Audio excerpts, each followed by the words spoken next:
tələbə yoldaşlarını danışdırmaq lazımdır. Görək nədən olub. Suda da olsa, quruda da olsa balam istəyirəm. Bir aydan çoxdur ki, 21 yaşlı Aytacdan heç bir xəbər yoxdur. Xalqın malı təndədir, tövbə təndə gör nə hala düşür və biz də insanıyıq, canıyıq, bizi də düşünür. Aprel ayının 1-də Tbilisidə rəfiqəsinin doğum gününə gedən Qardabani bələdiyyəsinin Kosalı kənd sakini Aytac Məmmədova oradan ayrıldıqdan sonra anasına səsli mesaj göndərib və bundan sonra onunla əlaqə tamamilə kəsilib. 7-də çıxıb evdən, gül dəstəsi almışıq görüntülü, yaşa gedib, yaşda danışmışıq. 22 neçədə danışmışıq, ondan sonra biraz başım qarışdı mənim. Bir də 00:50-də mənə SMS səs yollub ki, ay mama, gecən xeyrə qalsın, səni öpürəm, heç nəyə üzülmə, sən yaxşı şeylərə layiqsən. Elə bununla dedim. Bir dəqiqə keçmədi, zəng elədim, götürülmədi.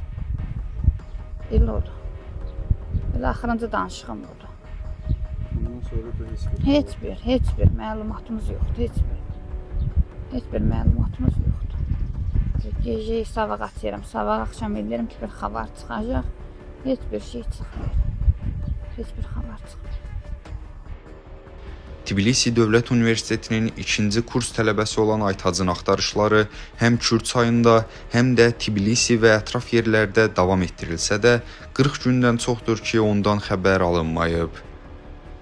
Aytac Məmmədovanın ailə üzvləri onun axtarışlarının gücləndirilməsini, onunla birgə doğum günündə olan rəfiqələrinin sorğuya cəlb edilməsini istəyirlər.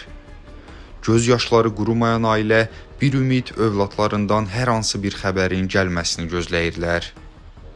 40 gündən artıqdır biz ah-nalə içində ölürük.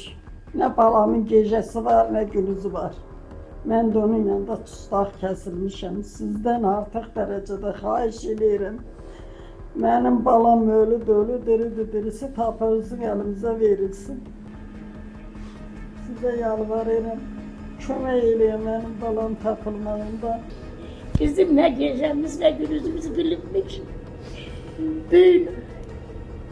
Bir ay 13 gündür balamız yoxa çıxıb yoxdur. Nə yerdə, nə göydə yoxdur. Ölüdür, ölüsünü verin, diridir, dirisini verin. Sizdən artıq dərəcədə xahiş edirəm. Bu toyuq döydü, cücə döydü, mal döylü, heyvan döylü. Gedəsən, haradasa gəzib tapıb gətirəsən. Tapmaq lazımdır, getmək lazımdır, bir ipucu lazımdır. Onun o tələbə yoldaşlarını danışdırmaq lazımdır. Görək nədən olub. O Rajdenlə gedib oradan qaydanda olub bu hadisə. Həmən o adamları sıxışdırmaq lazımdır ki, bəlkə olar bir ipucu verə bizə. Nə bilim, devlətimiz sağ olsun, qoy devlətimiz onları həll eləsin. Məsələ ilə bağlı Daxili İşlər Nazirliyindən verilən məlumata görə Aytac Məmmədovanın itkin düşməsi ilə bağlı araşdırma başladılıb. Onun axtarışları istiqamətində bütün lazımi tədbirlər görülür.